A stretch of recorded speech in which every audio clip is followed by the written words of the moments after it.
The movie opens at night in a convenience store in South Korea, where two thugs casually enter and try to rob the place.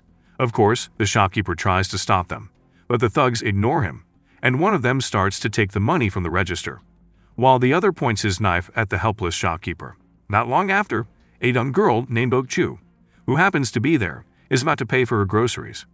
In the middle of the tension in the cashier, she casually took some change from inside the thug's bag. It angers the thugs, making them start to threaten Ok-ju.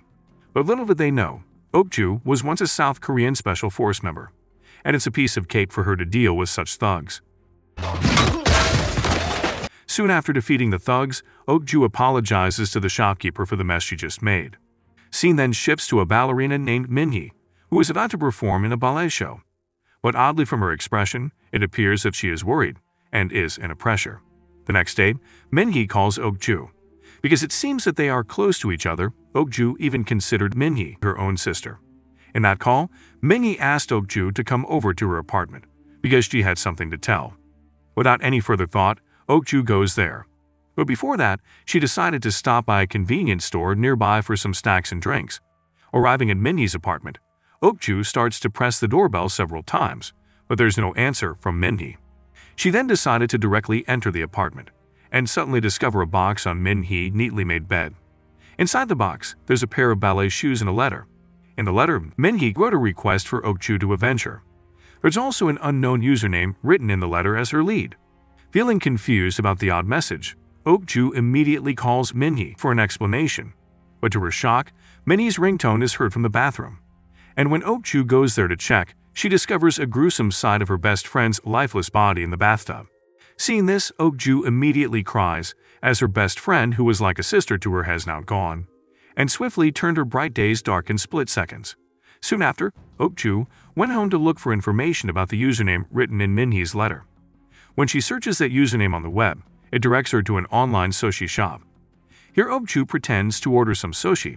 The shop only accepts Bitcoin payment, and later the shop asks her for how many soy sauce packs she wants. Not long after, Min-hee's phone that Ok-ju had taken from her apartment suddenly rings. She picks it up. She hears an angry man's voice from the other side. The man thought that Min-hee herself is the one picking up the phone. The man orders Min-hee to go near the city's bridge the next evening, and if Min-hee didn't show up, he threatens her, saying that he would spread her video. Long story short, on the next evening on the city's bridge, there's a long-haired man delivering bags of sushi to some other men.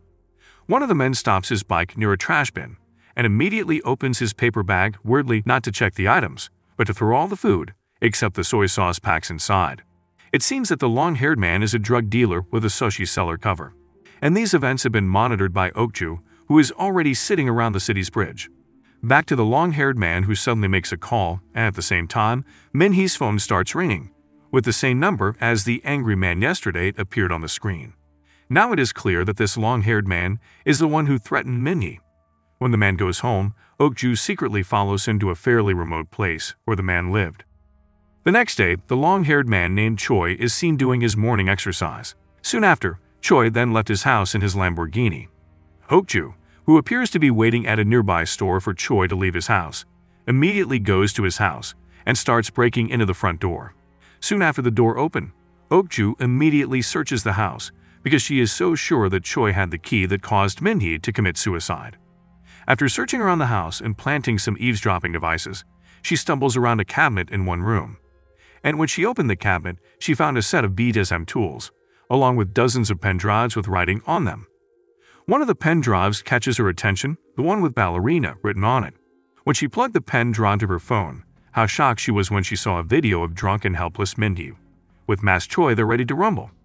Now Ok-ju has connected all the dots. She realizes that the one reason for Min-hee's suicide was Choi's pressure, with the video as his weapon so that Min-hee would always obey him.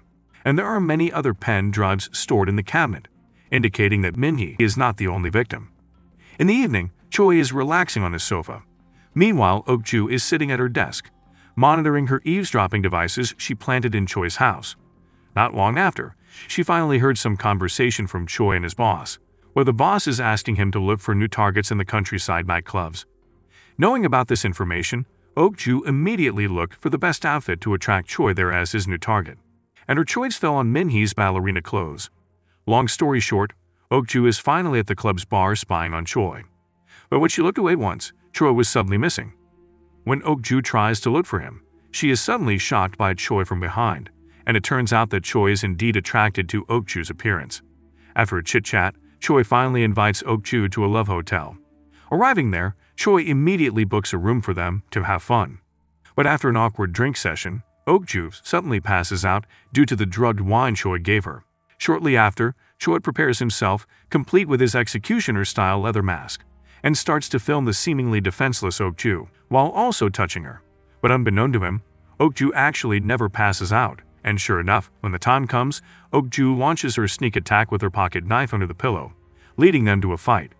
Even after being outpowered, Ok-ju manages to corner Choi and cut his cheek open.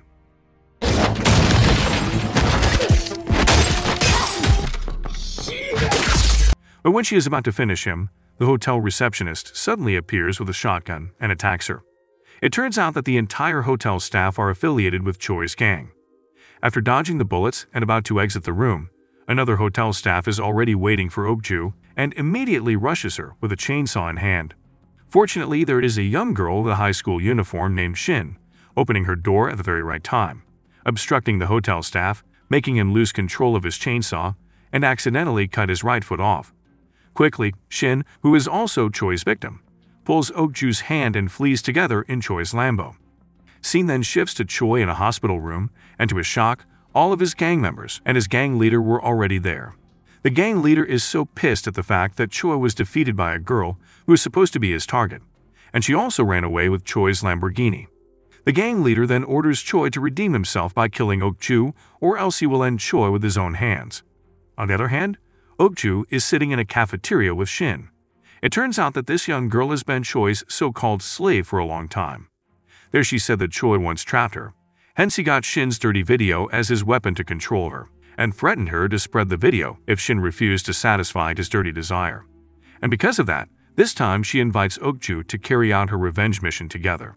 In the evening, Choi visits his friend named Myung-shik, an underground pharmacist who also happens to be Choi's drug maker. Here Choi asks for Myung-shik's assistance to capture Ok-ju and Shin, and promises him 100 million won pay if they succeed. The very next day, Ok-ju and Shin visit Ok-ju's former colleague in the special force named Moon-young, and they are there to ask for weapon supply to fight against Choi's gang. Moon-young suggests Ok-ju though to an old arms dealer she knows. After arranging a rendezvous in an open field, the literally old arm dealer couple finally arrive.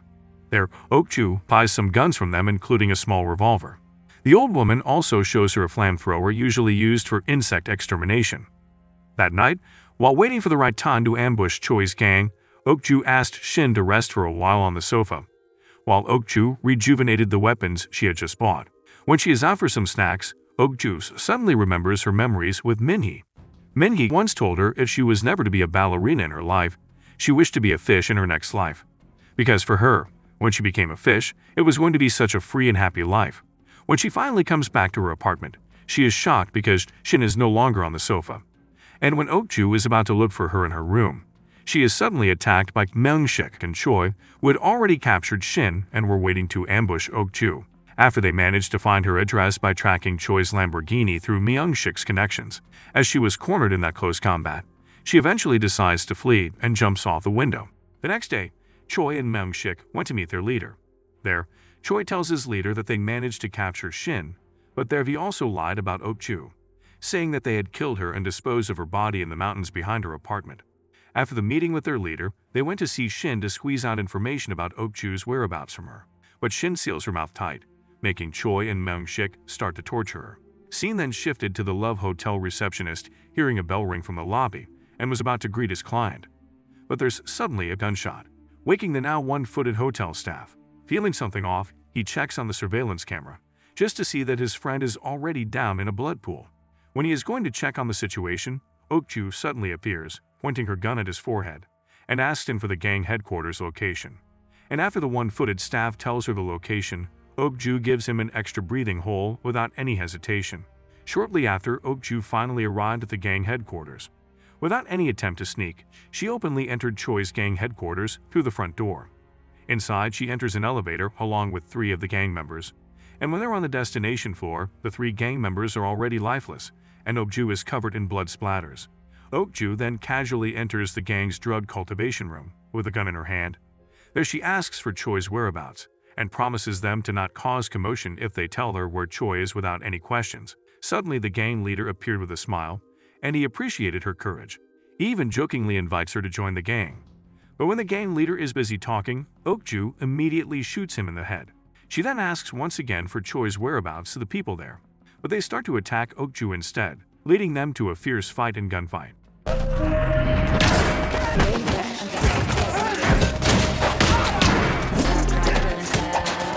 Ok-ju finally could conquer the fight and held one last gang member's head against the table to ask for Choi's whereabouts for the last time. The helpless gang member finally tells her that Choi is currently in the stables with Myung-sik and their hostage, who's none other than Shin. Shortly after, Ok-ju finally arrives at the stable, and she meets Myung-sik there, who's in a pickup buggy, transporting Shin, who is in a very bad condition. Ok-ju went furious and immediately pointed her gun at Myung-sik. But when she is about to shoot him, Choi suddenly appears behind her and shoots her shoulder. Myung-sik then approaches Choi and tells him that he is going to end Ok-ju himself. He also didn't forget to remind Choi to prepare the 100 million won Choi promised. But when Myung-sik turned away from Choi and headed to Ok-ju, Choi immediately shot him from behind, killing him because he couldn't afford to pay him. Choi then goes to Ok-ju to finish her, but fortunately she is saved by Shin again in the very best time, giving Ok-ju an opportunity to pull out the little tiny gun from her sleeve and shoots Choi down.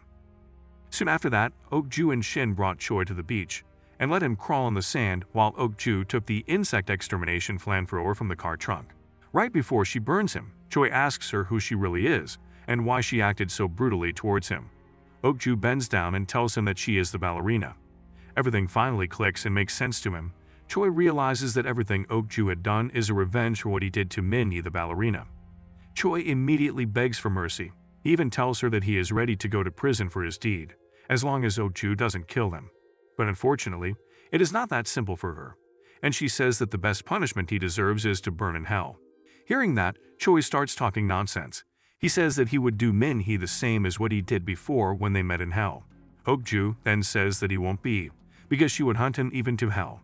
Furiously, Ok-ju then roasts him crispy with no hesitation. The next day, Ok-ju heads to Choi's house to retrieve all the pendrives in his cabinet. With this, Ok-ju not only succeeded in avenging her best friend, but she also saved all of Choi's victims.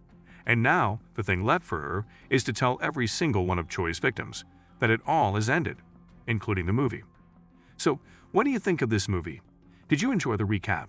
Drop your thoughts in the comments section below. One like and subscribe is highly appreciated. Share this video to your friends and family too.